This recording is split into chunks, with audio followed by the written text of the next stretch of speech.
The bells of St. Aldrich had not been rung for a death in 11 years, and the village had forgotten how to grieve properly, so the mourners stood too close together in the churchyard and breathed the cold November air and waited for the coffin to be carried out.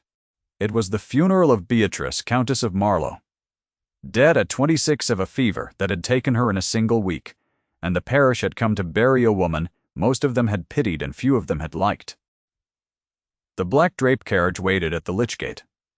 The grave had been dug beside the old yew, and among the figures in plain mourning veils near the back, where the poor relations and the upper servants were permitted to stand, a woman in a gray traveling cloak and a heavy black veil kept her gloved hands folded and her eyes on the coffin that was supposed to contain her own body. She had buried herself. That was the strange truth no one in the churchyard knew. The woman beneath the veil was the Countess of Marlow, alive, breathing the same frozen air as the people who had come to lower her into the ground, and she had arranged every part of this with a calm that frightened her more than the fever ever had.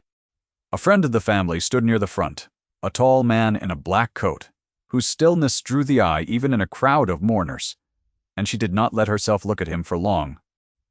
If you have ever wondered what a person learns by watching her own funeral, stay with me, because this is the story of a woman the world agreed to forget, and the one man who refused. She turned her face back toward the grave and made herself small. To understand why a living woman would stand at the edge of her own burial, you must go back 4 months to the marriage that had made her a countess and the household that had made her a ghost long before the fever was invented. Beatrice Hartley had been the daughter of a country physician, educated past her station by a father who believed a clever girl ought not to be wasted, and she had married Edmund, the late Earl of Marlow, when she was 24, and he was past 60 and wanted a quiet companion for his last years, more than he wanted an heir. He had been kind to her in his distracted way. He had also been dead within the year, and the moment the breath left him, the house had closed around her like a fist. The fist had a name, and the name was Lady Sefton, the late Earl's widowed sister who had kept house at Marlow Court for 30 years, and who regarded Beatrice as one regards a stain on a good cloth. She was a woman of polished surfaces and exact cruelties, and she had understood at once that the physician's daughter held, by the terms of Edmund's will, a widow's portion and the right to remain at the court until she chose to leave or remarried. Lady Sefton did not intend that she should do either in comfort. The servants were instructed in small ways. The fires in Beatrice's rooms were laid late and let die early. Her letters were slow to be franked. And at every dinner where company was present, Lady Sefton found a way to remind the table what the new countess had been. She did it that first autumn at a dinner for the neighboring families, with the candles lit and the good played out, and a dozen guests seated along the table. Beatrice had worn her one good gown, a soft gray silk that had been her wedding dress made over, and she had thought foolishly that she might pass an evening without injury. Lady Sefton waited until the soup was cleared. Then she turned to the lady beside her, in a voice pitched to carry the length of the table, and said that one must make allowances, of course, for the apothecary's girl, who could hardly be expected to know which fork to lift. The apothecary's girl. The phrase landed in the candlelight, and sat there. Beatrice felt the heat climb her throat and into her face, and she set her own fork down with great care, so that her hand would not shake. And she said nothing because there was nothing a physician's daughter could say to a baron's widow that would not be turned against her. That was the wound, though she would not have named it so. It was not the poverty she had come from, which she had never been ashamed of, but the slow daily instruction that she was a problem the house was waiting to be rid of, a woman whose worth had been priced and found to be a nuisance. She had loved her father. She had nursed him through his last winter with her own hands, learning the smell of a failing body and the weight of a head that can no longer hold itself up. And she had come to Marlow Court believing that gentleness was a thing one could earn back from the world if one only gave enough of it. The court had taught her otherwise. By October she had stopped expecting kindness and begun, very quietly, to plan. There was one man in the county who did not treat her as the apothecary's girl. and that was the very thing that made him dangerous to think about. Gabriel, the Duke of Ashworth, held the great estate that bordered Marlow land to the north, and he was spoken of in the neighborhood the way one speaks of weather that has done damage. His wife had died 3 years before.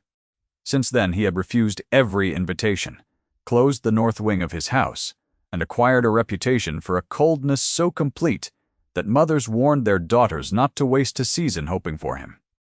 He had attended Edmund's funeral out of respect for an old friendship, and he had attended this autumn's dinner, because Lady Sefton had pursued the connection with the persistence of a creditor. He had sat at the far end of the table, said almost nothing, and watched. He had watched the moment with the fork. Beatrice had not known it then, but the Duke of Ashworth had seen her set the fork down, had seen the careful steadiness of the hand that would not be allowed to shake, and something in his still face had altered by a degree no one else would have measured. He had not spoken in her defense.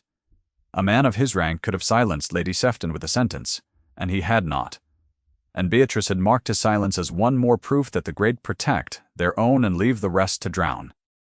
What she did not know was that he had ridden home that night and stood a long while at the window of a room he never entered, and that for the first time in 3 years he had thought about something other than the thing he could not undo. The second time Lady Sefton used the phrase, there were witnesses who carried it further than the dining room. It was at the church door on a Sunday with the whole parish filing out into the grey morning, and a question had arisen about whether the new Countess ought to take the Marlow pew, or sit further back now that the Earl was gone. Lady Sefton settled it loudly, for the benefit of the vicar and the churchwarden and anyone else within earshot, declaring that the front pew was for the family, and that one could scarcely expect the apothecary's girl to understand the difference. The words went out through the parish like a stone through still water. By evening, the village knew its verdict. The Countess was not a countess at all in the ways that counted. She was a jumped-up nobody being suffered to remain, and the great house would be glad to see the back of her. Through all of it, Beatrice kept her counsel, and did the one thing the house could not forbid, which was to be useful to people who could not reward her. She visited the cottages on the home farm when the bailiff would not. She set a dislocated shoulder for a carter's boy with her father's old skill, and asked nothing for it.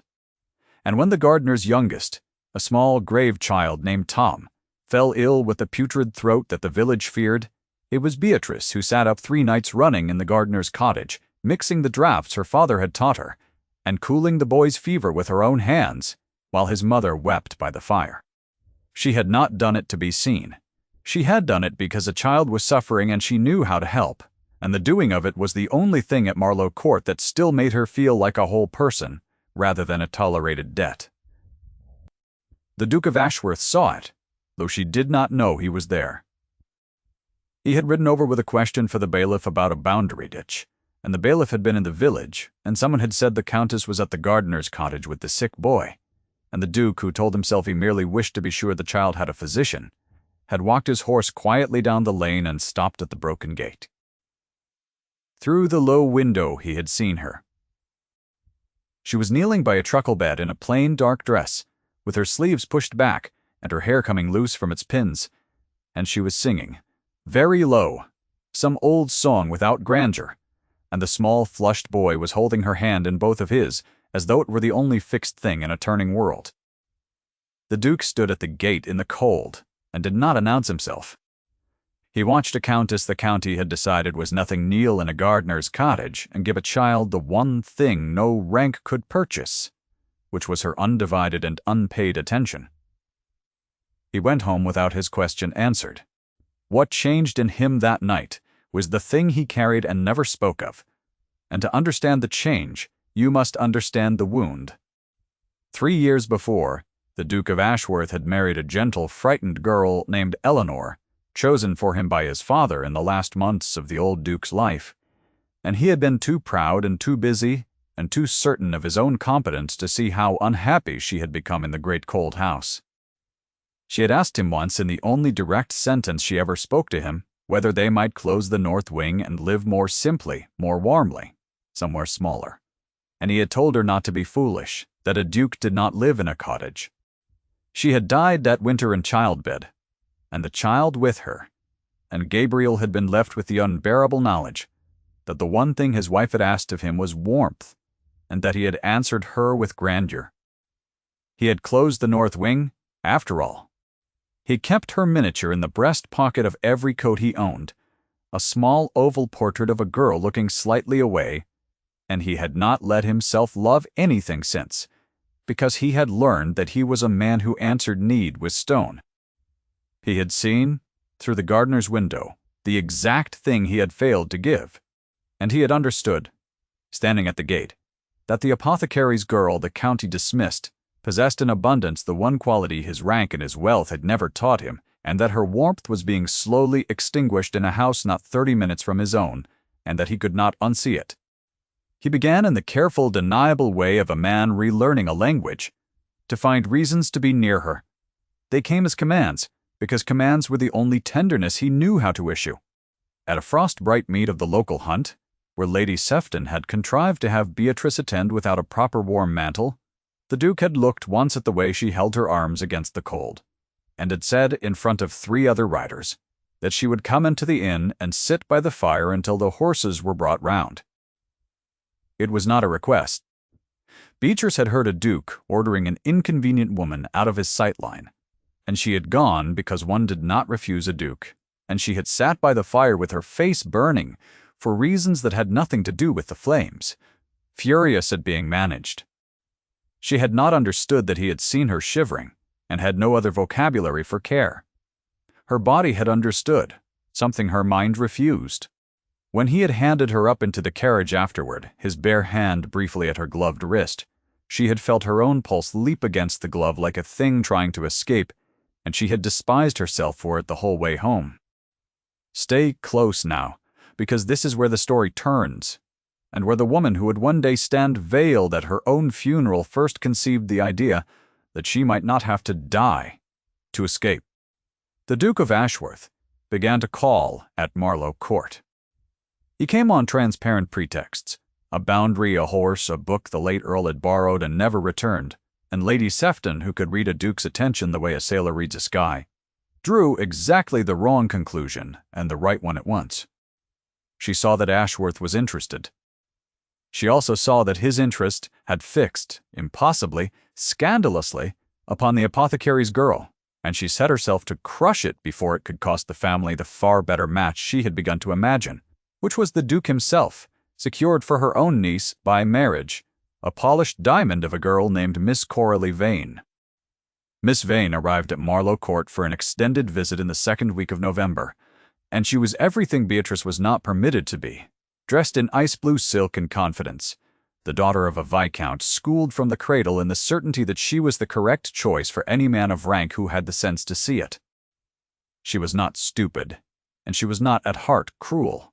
She had simply never once in her life been told no by the world, and she regarded Beatrice with the mild pity one extends to furniture that is about to be moved. Lady Sefton seated her beside the Duke at every meal. She arranged the evening so that Miss Vane sang, and Beatrice turned the pages, and she watched with growing fury as the Duke's eyes went again and again to the silent woman at the pianoforte, and not to the diamond performing beneath the candles.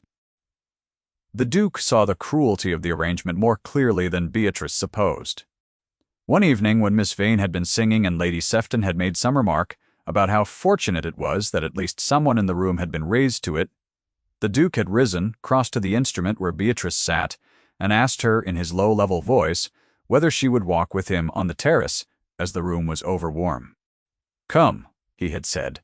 That was all. Walk with me. And he had held the door, and the whole room had watched the Duke of Ashworth take the apothecary's girl out into the November dark and leave the diamond of the season singing to no one. On the terrace he had said almost nothing. He had pointed out a planet low in the east and asked whether she was warm enough, and when she said she was perfectly warm, he had taken off his own coat and put it over her shoulders without asking. Beatrice had stood inside the warmth of a coat that smelled of him and felt the small, hard shape of something in the breast pocket against her collarbone, and had not known it was the dead Duchess looking slightly away. She had wanted on that terrace to tell him the truth she told no one, and her body had leaned toward the telling before her judgment caught it. She had wanted to say that she was drowning in that house, that the warmth he kept giving her in the only language he had was the first warmth she had felt since her father died, that she did not know how much longer she could go on being the apothecary's girl in a house that wished her gone. She had said none of it. She had handed him back his coat at the door with a steady hand, and gone up to her cold rooms and lain awake, and she had felt the want, plainly, for the first time the simple, animal want to be near a particular person, and it had terrified her more than Lady Sefton ever had, and she had resolved to give it no purchase. Lady Sefton struck the third blow, at the worst possible moment, and in the most public possible way, and it was the blow that decided everything. The occasion was the November assembly at the county rooms, the largest gathering of the season, where every family of consequence for 20 miles was present beneath the chandeliers, and where Lady Sefton had determined to settle the matter of the Duke once and for all. She had spent a week preparing the ground, and midway through the evening, in a lull between the music, with the Duke standing near and Miss Vane radiant at her side, and half the county within hearing, Lady Sefton delivered her masterstroke in a voice of wounded sweetness, expressing her great concern that her late brother's widow, the apothecary's girl, had been seen forming an attachment quite above her understanding, and that someone really ought to remind the poor creature that gratitude, not ambition, became a woman of her origins. The room went still in the particular way a room goes still when cruelty has been done expertly in public. Beatrice stood beneath the great chandelier, in her made-over gray silk, among the saturated silks of women who had never wanted for a fire, and she felt every eye in the county settle on her, and weigh her and find her exactly as light as Lady Sefton had said.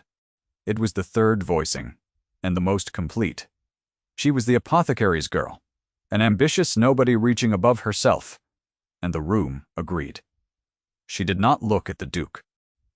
She could not have borne to see whatever was in his face, certainty or pity or the careful blankness of a man withdrawing. She inclined her head to her hostess, walked the length of that watching room with her spine straight and her face composed, and went out to the carriages, and it was somewhere in the cold between the door and the carriage that the plan she had been turning over for weeks became, all at once. If the world had decided she was nothing, then she would give the world a nothing to bury. She would not flee in disgrace, to be hunted by Lady Sefton's letters, and dragged back or cut off without her portion. She would die.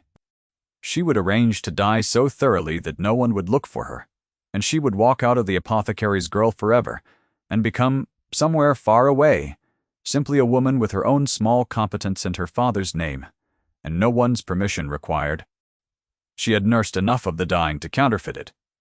She had a friend from her girlhood, now a widow keeping a respectable house in Bath, who would take her in and ask no questions.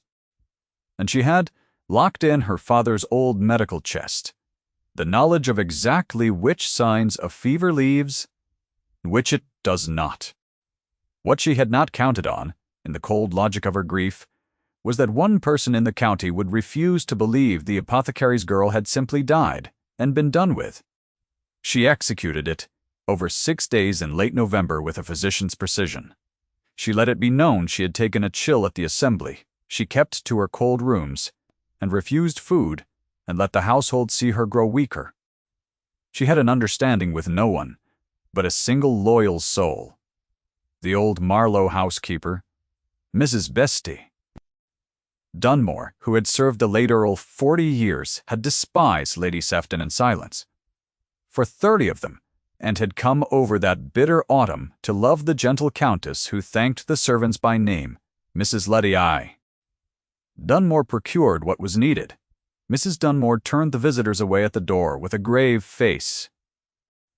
And on the 6th night, when the doctor Lady Sefton had grudgingly summoned came at last, Beatrice lay in the cold and counterfeited the stillness she had learned at her father's bedside, and the doctor, an old man with failing eyes and a head cold of his own, pronounced the Countess of Marlowe dead of a putrid fever, was heard to say that it was a great pity and a considerable relief.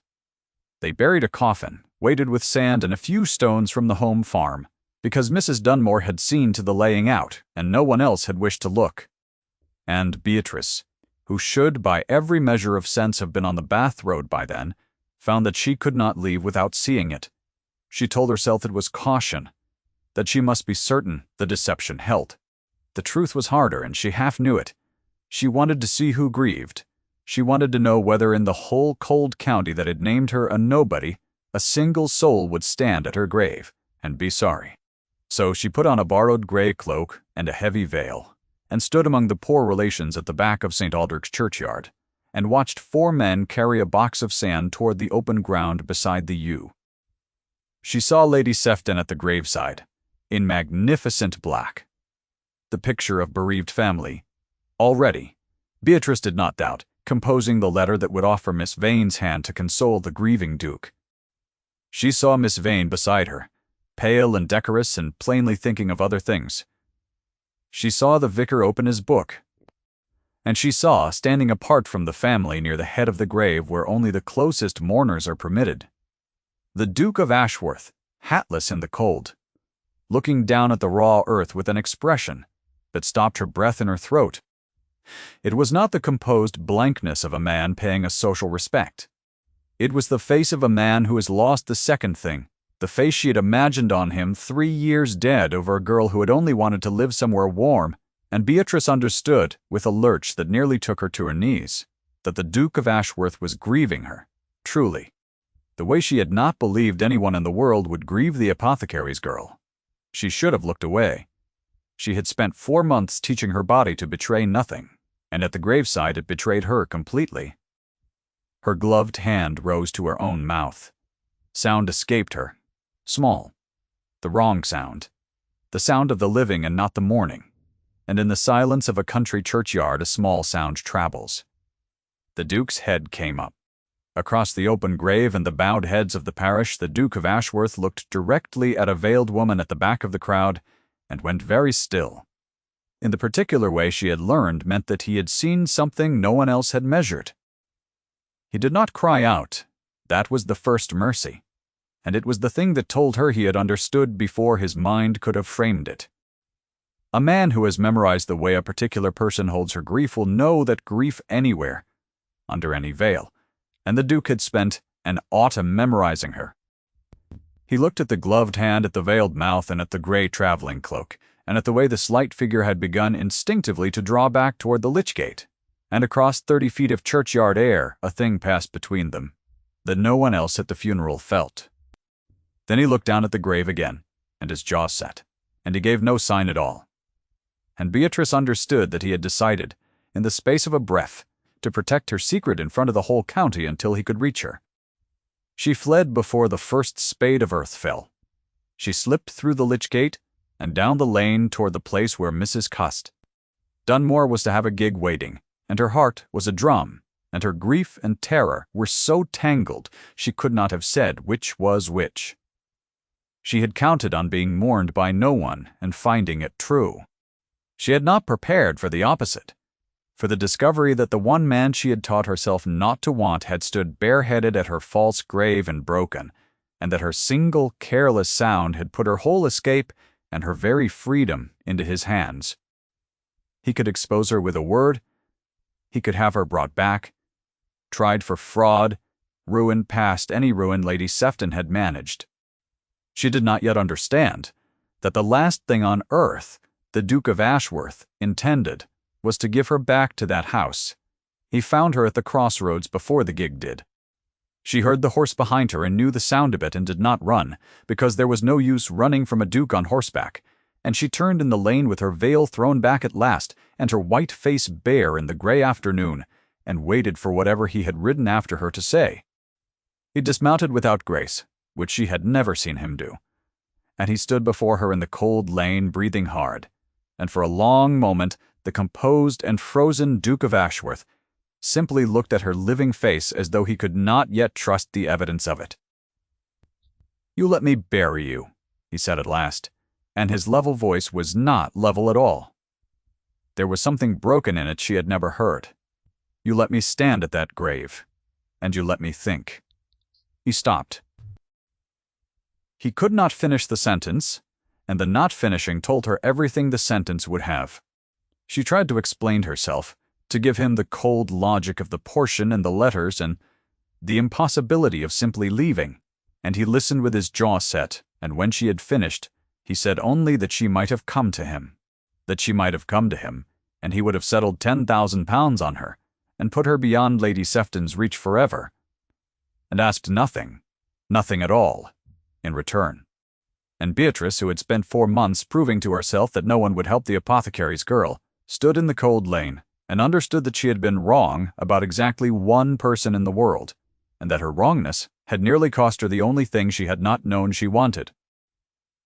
She told him then the things she had not let herself say on the terrace. She told him that she had not come to him precisely because she had wanted to, and that wanting was the one luxury a woman in her position could not afford, because want gives the world a handle by which to break you.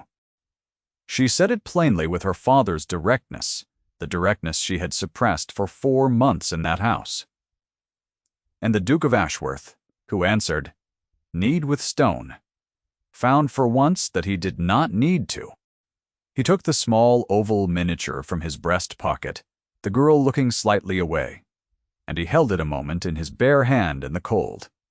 And he told her about Eleanor, who had asked him for warmth, and been given grandeur, and how he had watched a countess kneel in a gardener's cottage and give a sick child the very thing he had failed to give his own wife, and how he had known then that he had spent 3 years turned to stone over the wrong lesson. He did not reach for Beatrice. He stood a careful arm's length away in the lane, and let the want sit between them, named and unhidden, and that restraint was the most intimate thing that had ever passed between any 2 people she had known. There remained the difficulty that the Countess of Marlow was, as far as the county and the parish register were concerned, dead and buried, and that a woman cannot simply walk back out of her own grave without a reckoning. The Duke saw the shape of it before she did. He did not propose that she steal away quietly to Bath after all, to live forever as a woman in hiding, flinching at every familiar face. He proposed instead that the apothecary's girl should not have to die in order to be free, that the county that had buried her should be made to take her back and acknowledge her in the same rooms where it had cast her out, and that he would stand beside her while it happened. It would require, he said, a degree of public scandal that would make Lady Sefton wish she had never spoken the word apothecary in her life. Beatrice, who had braced for ruin, found herself instead being offered the one thing she had stopped imagining, which was vindication in the open air. The reckoning came at the great house itself 3 days later. At the gathering Lady Sefton had hastily arranged under the guise of mourning, but in truth to advance Miss Vane's claim upon the grieving Duke while the iron was warm. The principal families were assembled in the long drawing-room at Marlow Court, the same room of the apothecary's girl dinner, with the same candles lit and the same plate out, and Lady Sefton presiding in her magnificent black, with Miss Vane arranged at her hand. The Duke of Ashworth had been induced to attend, which Lady Sefton took for the most promising sign imaginable. She had just begun, in her carrying voice, to speak of how the dear departed Countess would surely have wished the family to find its consolations, when the footman opened the door, and the Duke rose from his seat and walked the length of the long drawing-room, not toward Miss Vane, but toward the door, and held out his hand to the woman who had just come through it. Beatrice stepped into the candlelight in the soft gray silk that had been her wedding dress, alive with her veil thrown back, and her father's directness in her spine, and the long drawing-room of Marlow Court made a sound that was not quite a scream and not quite a sigh, the sound of 24 people discovering at once that the dead can walk. Lady Sefton came up out of her chair with her hand at her throat, and the color gone from her face, and the word she tried to speak would not assemble itself, and she said the apothecary,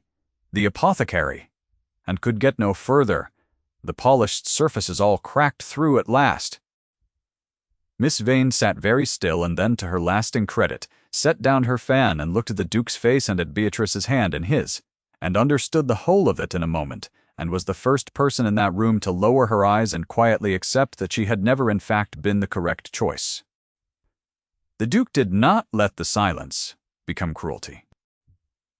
He turned with Beatrice's hand in his, to face the room that had buried her, and he did not raise his voice, and into the held and ringing stillness he said the only words the occasion required, This is the future Duchess of Ashworth.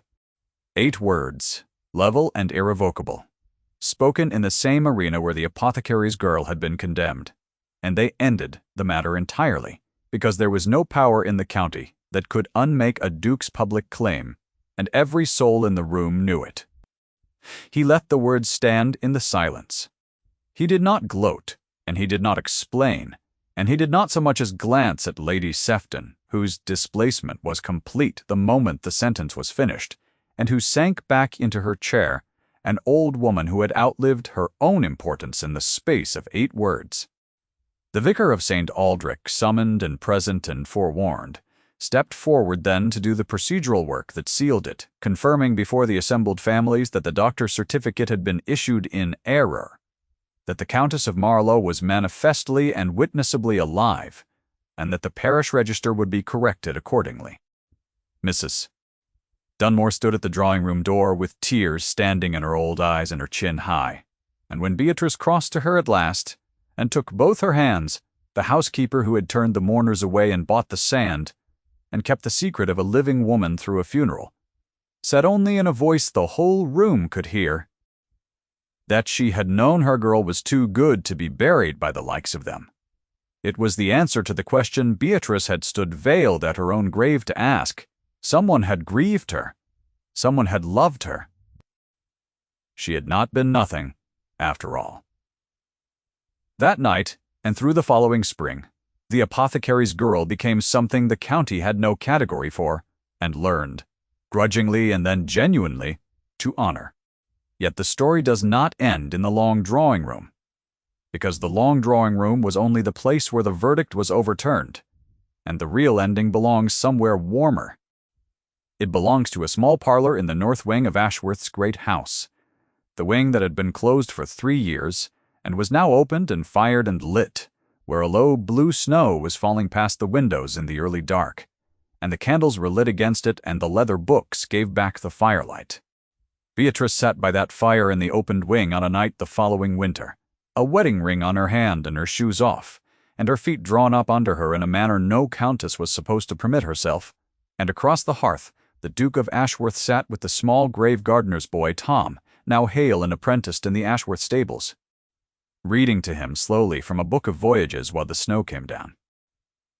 On the mantel above them stood the small oval miniature of a girl looking slightly away, no longer hidden in a breast pocket, but set out in the warm light where she could be remembered without being mourned, because the Duke had learned at last that the dead are honored by the warmth one finally gives the living. Beatrice watched her husband sound out the long words for the boy, and watched the snow, and felt the fire on her feet, and was, for the first time since her father died, entirely and unremarkably at home. She had attended her own funeral to learn whether anyone would weep for her. She had her answer now every evening in a fired room in a once-closed wing, with snow at the glass, and a child's voice asking for the next page, and a man who had answered, need, with stone learning, slowly, to answer it with this instead. The bells of St. Aldrich never did ring out a correction. The village simply absorbed the miracle the way villages do, into legend and then into ordinary fact. And still, the miniature stayed on the mantel, and the fire stayed lit, and the apothecary's girl was never cold in that house again. Thank you for staying to the end of this one. If Beatrice and the warmth she finally found stayed with you, leave a comment and tell me the moment that moved you most, and I will see you at the next fireside.